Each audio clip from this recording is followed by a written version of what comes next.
everybody? Welcome back to another episode of 5 Minute Gaming News, the show that is a mess in the background. We were recording Scary Game Squad episode soon. It may not be this weekend, but soon. We're working on it, and look forward to that.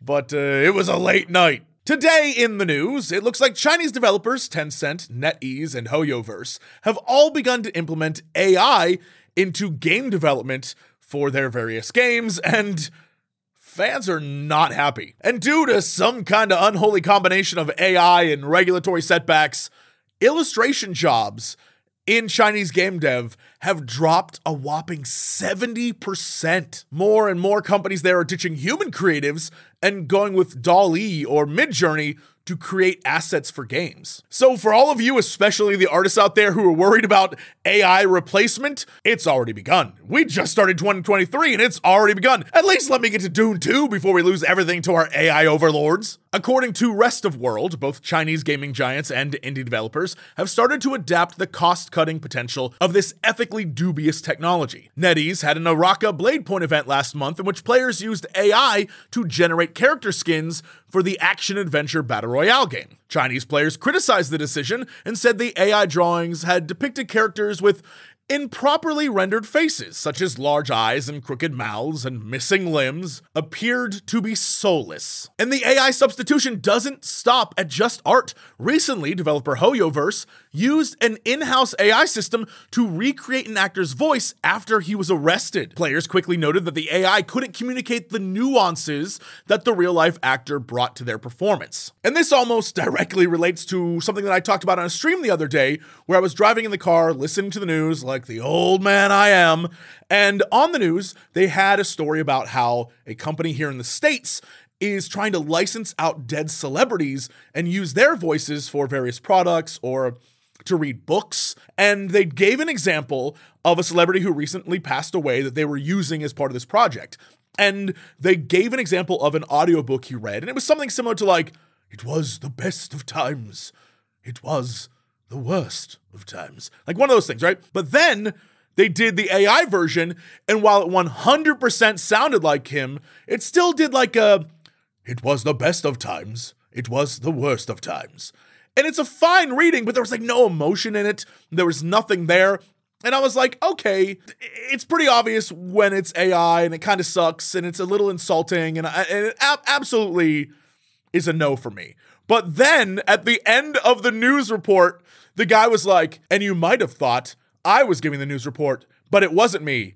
I'm an AI." And I was like, boo! It made me so mad because I was like, you can't get me with your news report. That's where we're at, people. Let me remind you, say it loudly for the people in the back. Higher ups at companies, CEOs, executives, they don't create products. They create money for investors. That's their entire job. And when you look at AI, you don't have to pay for medical or really even paychecks. You don't have to consider how long they can be in a recording booth. You don't have to consider how long it takes for them to create art or whatever. It's just instant product to sell quickly to get money. And that's all they care about. And we're going to see more and more of this. And it is both disgusting and seemingly inevitable. In other news, thanks to some clever sleuthing, really just looking up job listings, it appears something new from Obsidian is on the way. And this one appears to be using the Unity engine. According to GameRant, seeing how all of Obsidian's known upcoming games use Unreal Engine 5, a project-based opening for a Unity developer seems to imply the existence of at least one unannounced project. These two upcoming games that we know about, of course, are Avowed and The Outer Worlds 2. And for as much as I would love for this potentially unannounced new game to be New Vegas 2, I don't think they're gonna make it in Unity. We'll see what this new IP is. It could be anything really. They've got some great other games besides the big ones like Pentiment and Grounded. So who knows? I'm very excited to see what this could possibly be, and fingers crossed it's something great. And now in news of, weren't we just talking about this? Rocksteady has announced they are pushing back Suicide Squad Kill the Justice League until 2024. The formal announcement states, "We have made the tough but necessary decision to take the time needed to work on getting the game to be the best quality experience for players. Thank you to our amazing community for the continued support, patience, and understanding. There is much more to share in the months ahead, and we look forward to seeing you in Metropolis next year. And I know probably a lot of you were like, oh, thank God, they're going to change up some of the mechanics. They're going to get rid of all the bloat and all the excess nonsense that really seemed to bog the game down. But I don't think that's 9 months worth of change. That would take much longer. This is probably just going to be polish to make it sparkle and shine a little bit better. I have a feeling all the like microtransactions and all the BS that everyone's complaining about will most likely still be there. But if they remove it, great. But I don't know if that's going to happen at all. Again, this could also be one of those things, and I mentioned this before, a lot of the times if a game gets bad press, they delay it so people just kind of forget. And all the anger and outrage over people being like, oh, this game's gonna suck. If you just keep pushing it down the line, that will slowly diminish because we all have the attention span of goldfish. But I will say it's pretty funny that 2 days after we talked about it on this show where I was like, they haven't said anything yet. And the rumor was they make an announcement. I don't know if they're watching. I don't think I have that sway in the industry, but you know, it feels pretty good to be on top of the ball like that. Anyway, speaking of feeling pretty good, it's time for your Kren Minute.